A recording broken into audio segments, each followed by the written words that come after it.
Hello guys, and welcome to the 7th lesson in the series, and today we will be looking at functions in Python. And functions basically allows up to package up different functionalities and be able to reuse these throughout our code. So as you know, this will save a lot of time and in some cases make your program faster. All right, so we'll be looking at the basic syntax of a function in Python. All right, so we will use the define keyword, which is def, the function name, so whatever you want to name your function, and optional parameters. All right, so forth. All right, and as I say, optional, so your function don't have to have any parameters. All right, and then you're sweet. So that's basically how you define a function in Python. All right, we'll go through an actual program now. All right, say you have a program that you want to greet your user when they enter. So for example, let's go ahead and say our program is called greeting. And we are going to use one parameter, and we're going to greet this person. So whatever user goes in here, so when an argument goes here, we'll use that in our program, and you will see how. So we'll say welcome. All right, that should be in quotes. Say welcome, and we'll use the user variable. All right, and let's see this in practice. All right, so what we're going to do here is to basically get an input from the user. So we'll be using Python input function to get some feedback from the user. So in this case, we'll say input, and we'll ask the user to enter their name.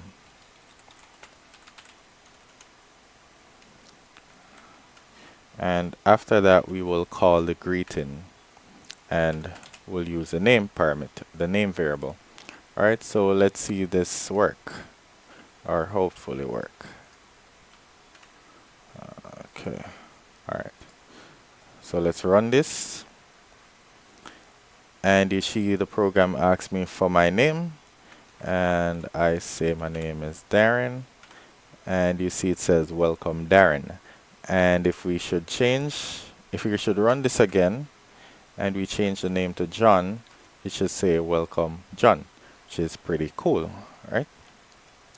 So let's go into a more advanced function, and something that we'll most likely be doing a lot, especially when we go into GUI. All right, so let's say for example, all right, we know that Python has a range function and we use it earlier, but it does not support floating numbers. All right, so it doesn't support floats. So we're going to basically rewrite that range function or create a new one that works similarly to that range function we used in before, or the built-in range function. So we're going to define this and call it fRange, just to be different from range. And we're going to go ahead with the same parameters. So we have the start, we have the stop, and we have the step. All right, and don't forget our colon. And we'll basically create a empty list of results. So this is what we'll put all our numbers in. And we'll say while start is less than stop, we will append whatever start is. So we'll append whatever start is to the results. All right, and we will increase start by whatever the step is. Okay, and we'll just return the result. Okay, and we will print f range 0, 10, and 0.5.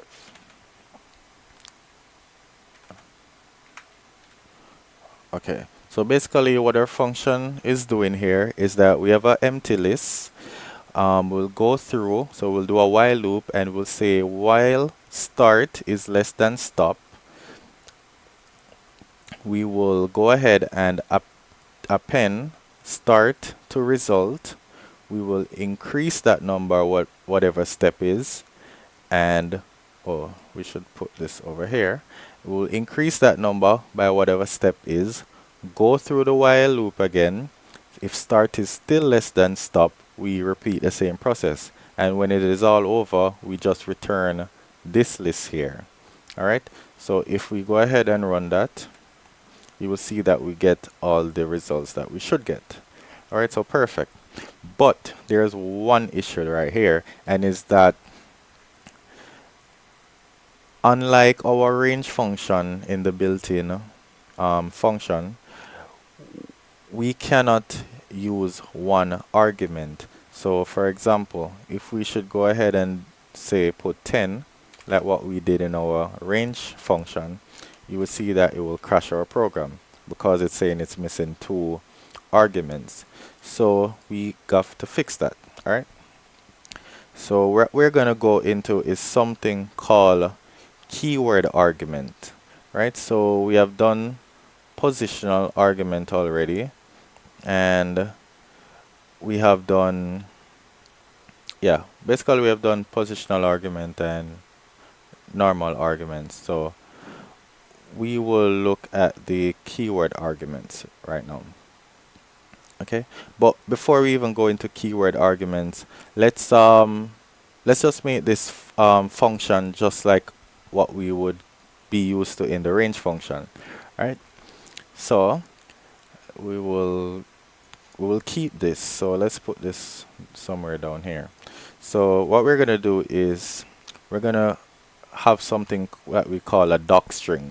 So in Python, a DocString basically tells you what your code does, and it provides example of what it does. So as you know, when you're programming, you don't just program for yourself, you program so your code can be readable to other programmers. Because if someone should take over your project, then you want them to understand what your code does. Because sometimes, even for you, you might write a code now, and then a year later you go back, you look at the code, and you're like, what the hell does this do?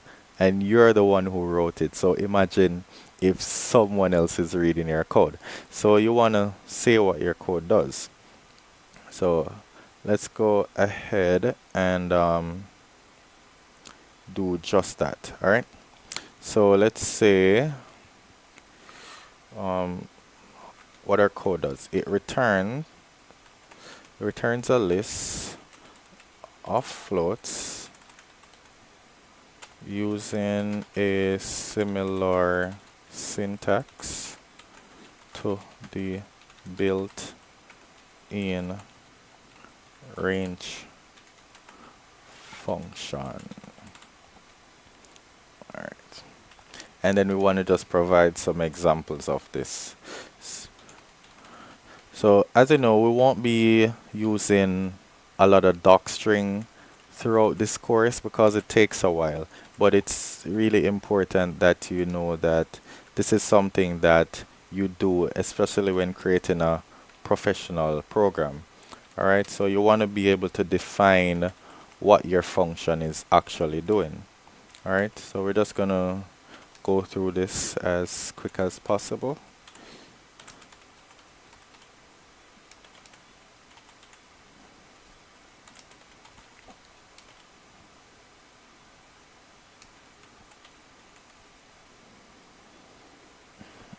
So we're basically saying in this first one is that if all the parameters or all the arguments are given, then we want to assign start to, oh, we have to change this.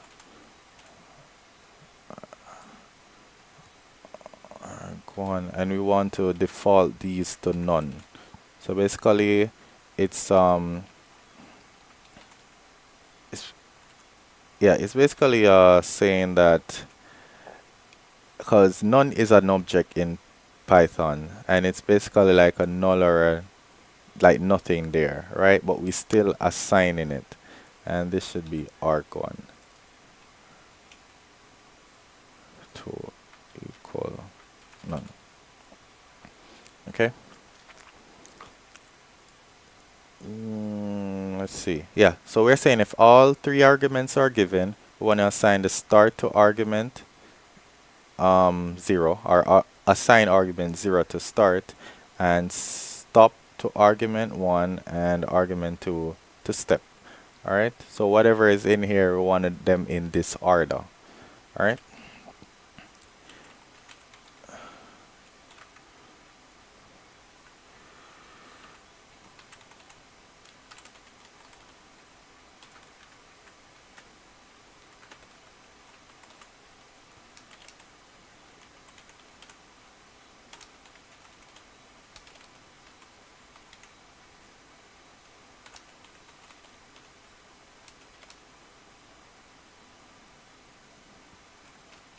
Okay, and for here, we're saying if two arguments are given, we assign argument 0 to start, argument 1 to stop, and we default 1.0 to step.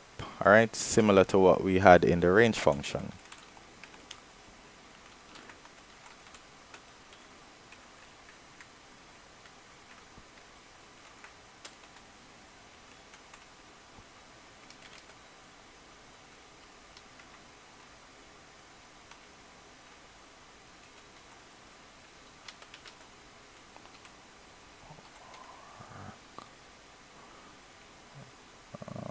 Let's see, arg0, and step should also be 1.0.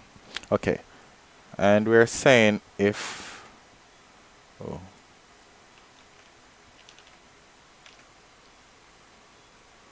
these in the same? Okay, we're saying if one argument is given, then we want our start to start from 0, and we want our stop to be argument 0. So if there's only one, it should be argument 0. And we also want our step to go up by 1. So that is our DocString. Okay, so let's go on to our code, and we want to say we want to default start. So let's say start is the 0.0 and step is 1.0. Right, and then we want to basically code this in. So the knowledge, or the what we want to get out of this here, where we say if a certain, basically like an algorithm. So if this is given, then we want these to be assigned and so forth. So let's go ahead and do that. So we want to say if arg2 is not none. So basically if arg2 is not none, then obviously these would also be not none. So we don't have to say if all of these are not none, you understand? So we just need to say if arg2 is not none. That means all three arguments are there, and we can put that in a comment right here. So 3 arguments given. Okay, and we basically want to say start, and we want to assign arg2 to arg0 to start. We want to assign arg1 to stop, and arg2 to step. Alright, and then we want to go and use our elif statement and say, well, if arg1 is not none, basically two arguments given. We want to say start is arg0, argument 0, and stop is argument 1. Okay, and we already said what step should equal there.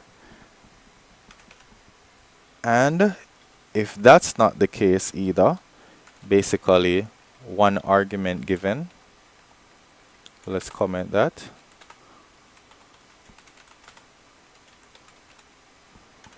Then we want our stop to be argument 0. Okay, so I hope that makes sense, and we will actually have the same code we did up top, except that we want to modify our stop. So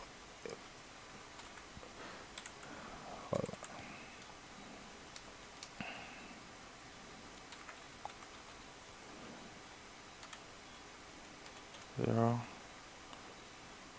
Alright, so all we simply did here was just to ensure that we don't get a bad rounding up, that, as you know, with floats, so floats are not as accurate as we talked about, like decimal, so we don't want it to do a roundup where it would basically have our stop. So say for example the stop is say 11, but the stop should be 10, but something makes it goes up to say 10.1, so then 10 comes into the list, for example.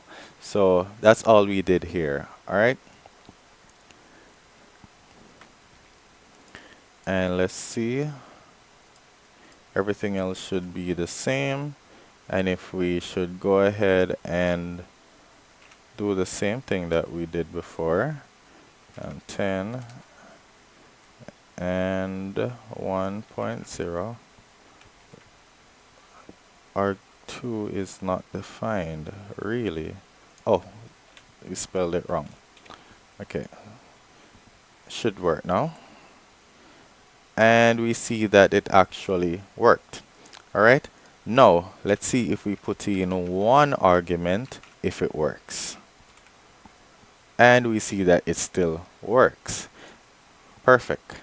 And if we put in two arguments, so let's say 2 and 10, you will see that our program works. So this is great. So we basically used a lot of what we did before. So you see how these come back to help us create more complex stuff, especially when we reach our GUI programming. You will see that all of what we learn up to now is pretty useful in this. All right, so we're going to look at something pretty cool. It won't take long. It's called a generator function. So it's basically what we have here, but remember what we talked about earlier, where a generator does not return a result. It basically creates a object. So it creates a generator object. All right, so what we're going to do is just tweak our definition here a bit. So instead of returning a list, it returns a generator object. Okay, so that's all. And because it doesn't return anything, we can get rid of this return statement. We can also get rid of this, since we won't be needing this, and we'll use a yield keyword here. So what this does is that every time we go through the while loop, it basically attach the value of start to the object. All right, so it attach it to the generator object. So if we should say let's print this object, all right? And we'll do that. So if we go ahead and run this, you will see that we won't get a list. We will basically get a object since it doesn't return anything. But how do we get the items in that object? Well, it's pretty similar to what we did before. We can either use a for loop. So we can go ahead and say for x in f range 10 print x. And if we run this, you see that it actually prints all the values in that generator. So it's pretty useful in some cases.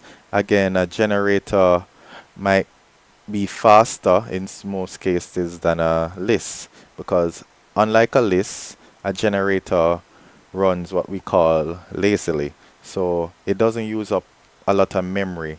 So a list would run everything one time, so it will do it in one go. So if your list is pretty large, then your program will hang until that list is finished.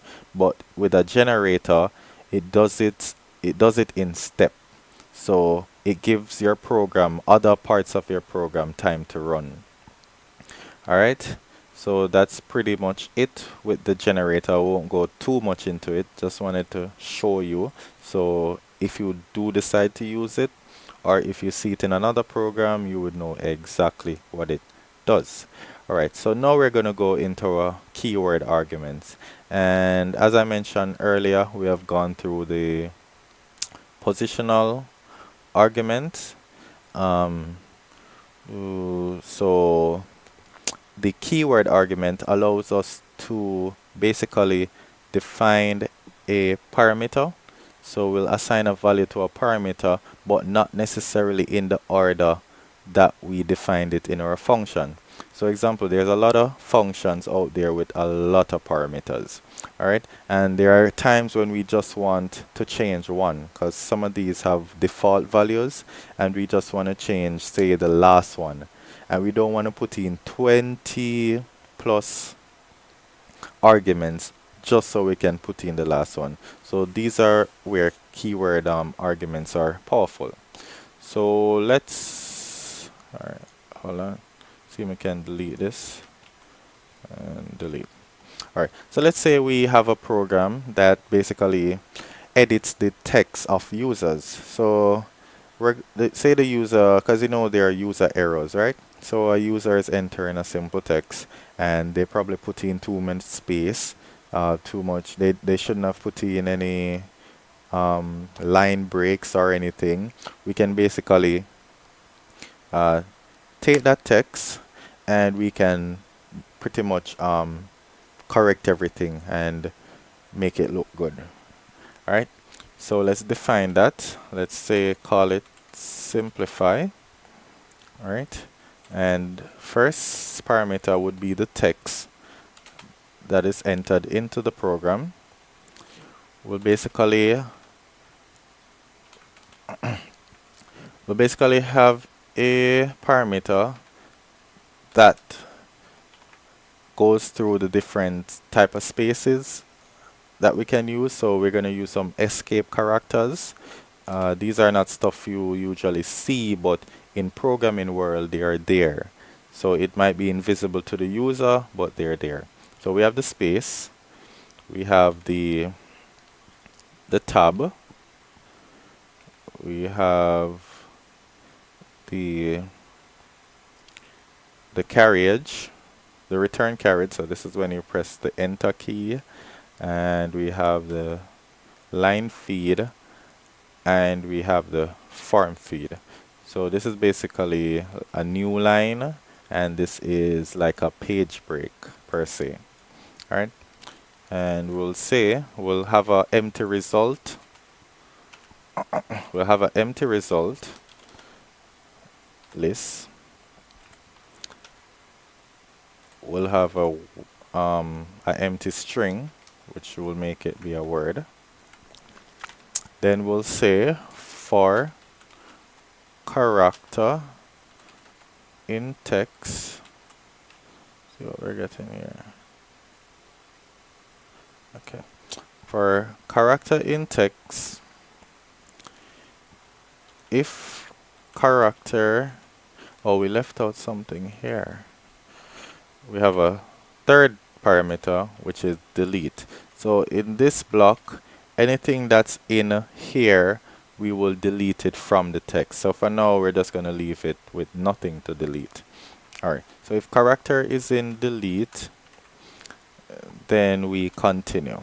So we won't assign that to our string. All right. So if not, so elif character in space, and if there's a word, so if word is true, that being there is actually a word there, then we will append that word to result.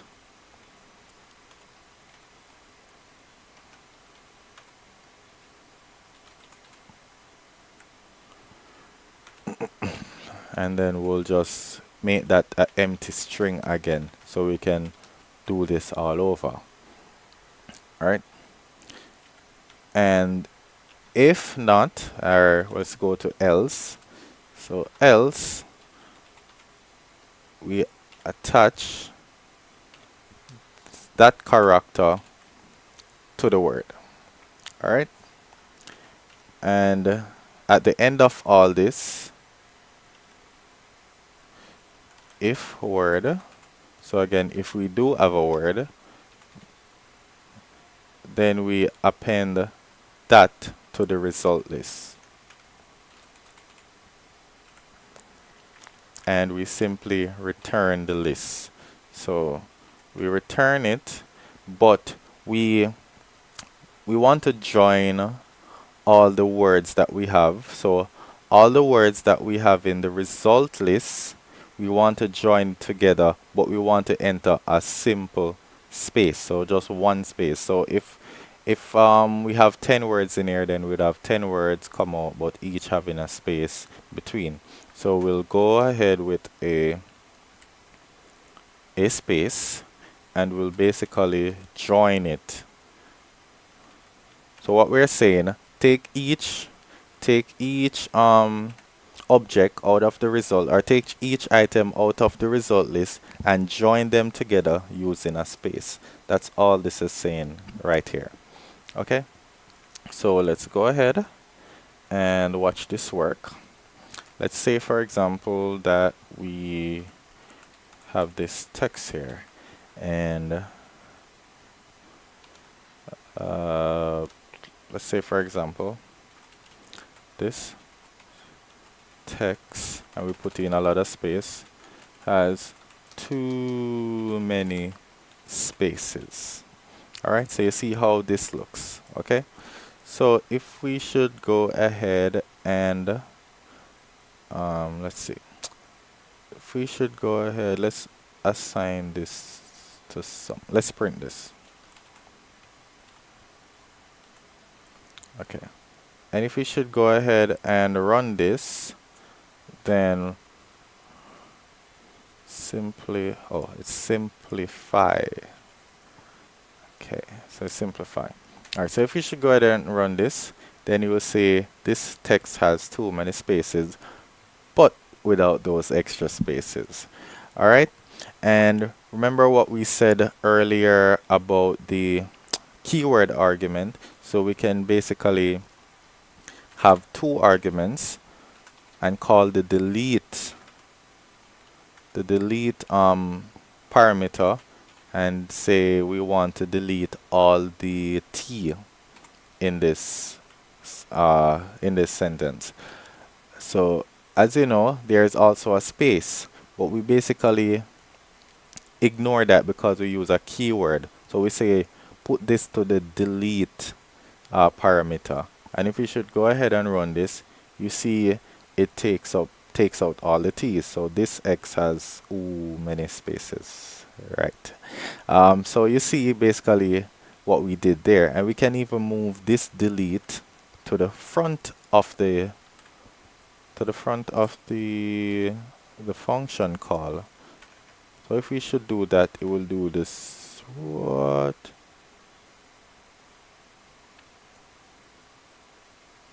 Oh, if we do that, we also have to define this here. Yeah. So we just have to define this, and it should still work. There you go. This X has too many spaces. All right. So that's it in regards to keyword arguments.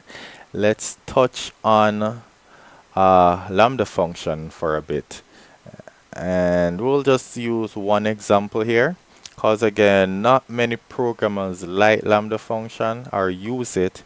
Me personally, I don't use Lambda function, but it comes up in some cases where it's basically better to use it, but not a lot. All right. So there's always a way around it, basically speaking. All right. So let's say, for example, we have a function called add, and we just want to add two numbers together. So we can say lambda, and we have x and y. So basically right here, after lambda, after saying lambda, you basically put your variables that you want to use in this, or as you know, they're called parameters, right? And we'll say x plus y. So lambda only returns whatever this brings back. All right, so you can't put in any like control structures in a lambda function. All right, so no loops or so forth, no branches. All right, so if we want to run this, we'll say add, and we'll call x. We'll call, all right, want to add 5 plus 10. So we say add 5 and 10. And if we run this, it should do nothing because we didn't print it. All right, so if we should go ahead and print that result,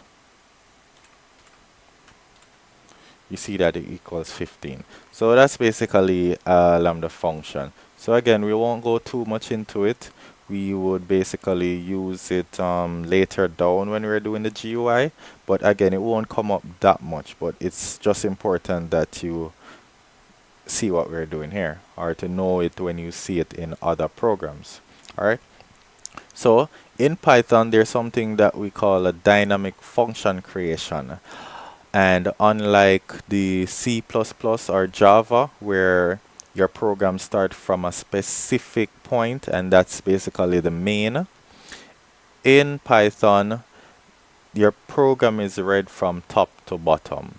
All right. So this is pretty useful because it gives you the option of also creating function while your program is running. So your functions are created during runtime, which is a pretty neat feature with Python. So I'll basically show you an example of this. So say for example, you have a program and you want your program to output something when it starts and when it ends. So let's say define start, and we'll say print application is starting.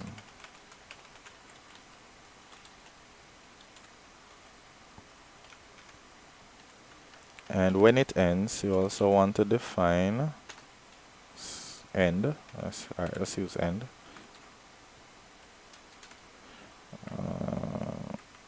We print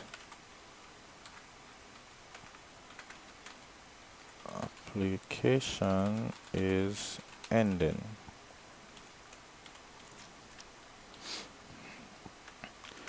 And then we say we defined our main,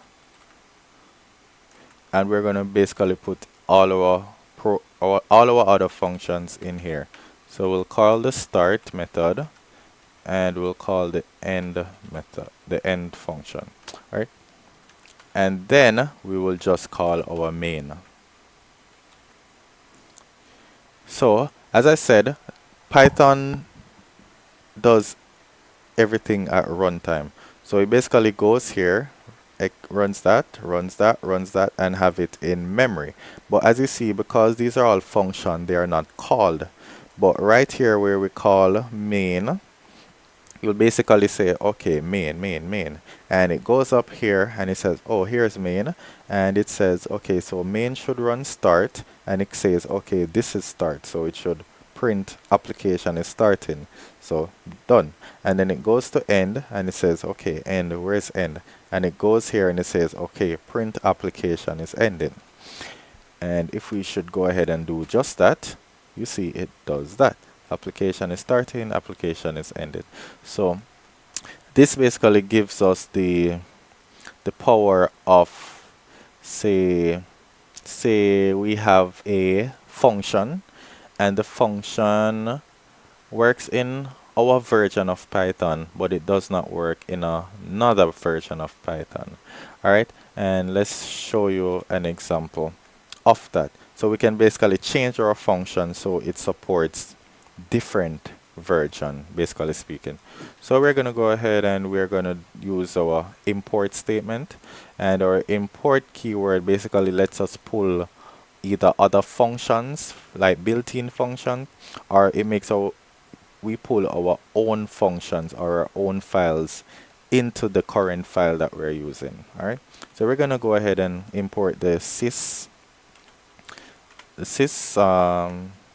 we call it sys module, and this basically holds it's a lot. So the best is to go onto Google and just search sys Python, and that should take you to the Python site where you can see all the different stuff that the sys module or the sys module can do.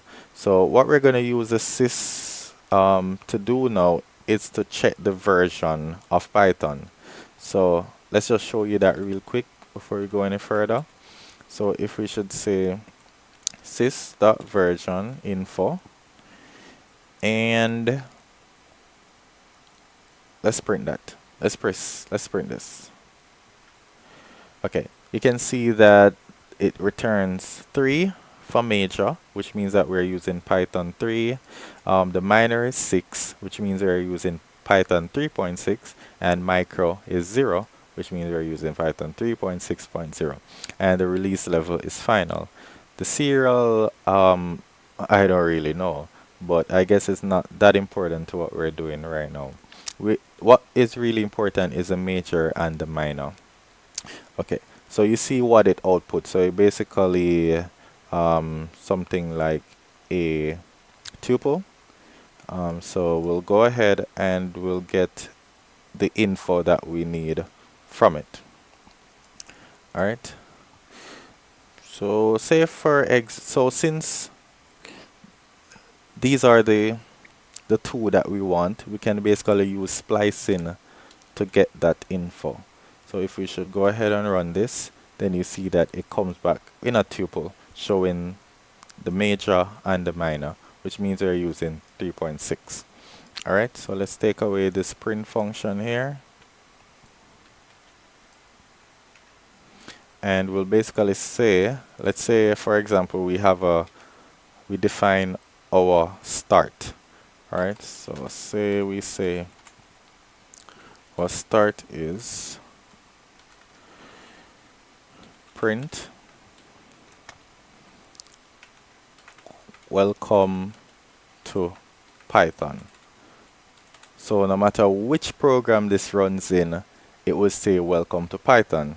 But what if we want our Python 3 users to feel a bit special? We want to say, well, if system.version is 3.6, so 3 and that, so if it equals that, then we want to redefine our start method. Alright, and this is basically the equivalent of what you call overloading in other programming language such as C++ and Java. So we will define another start function, and we'll say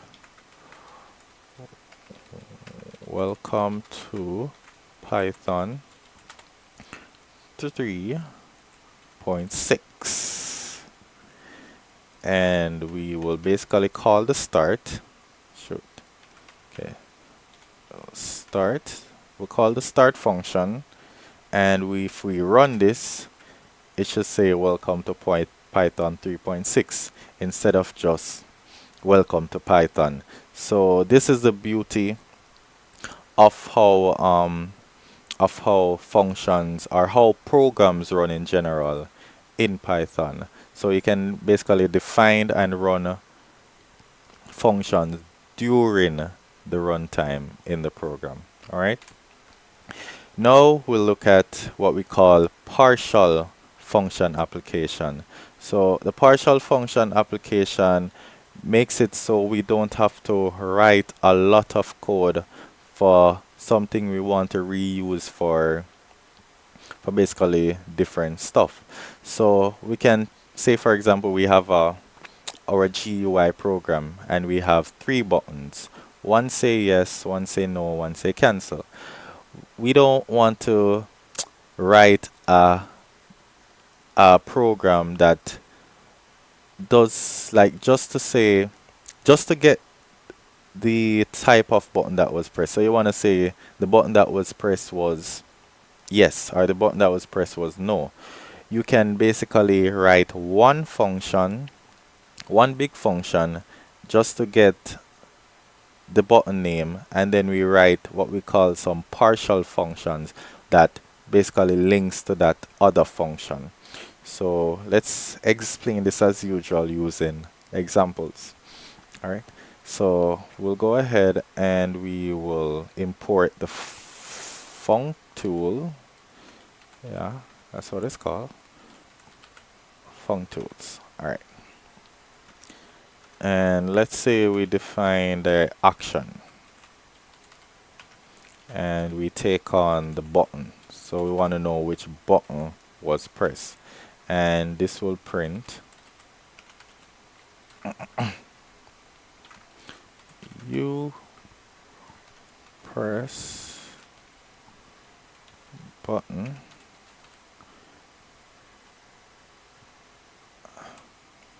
and we'll use that back. So button. All right. So how we do this now is that we say, for example, we have our first button, so button 1. And we want to say when you press that button, we want to call the func tools and we want to call the partial method, right? So the partial. And we want to say the first parameter takes the function name. So we call the function but without the parentheses, all right? So don't put the parentheses on there. And we basically put whatever our argument is. So we want to say that button 1, we want to say you press button 1. So we call the function in the first parameter, and then this would basically take the place of this parameter here. So whatever is here, this argument here, will take the place of here. If we should have 2 parameters, then we'll have to comma and enter another thing there. Alright, and then for button 2, we want to do the same thing. So we can basically copy this and we want to call this 2, and we just change this to 2. So the same thing, right?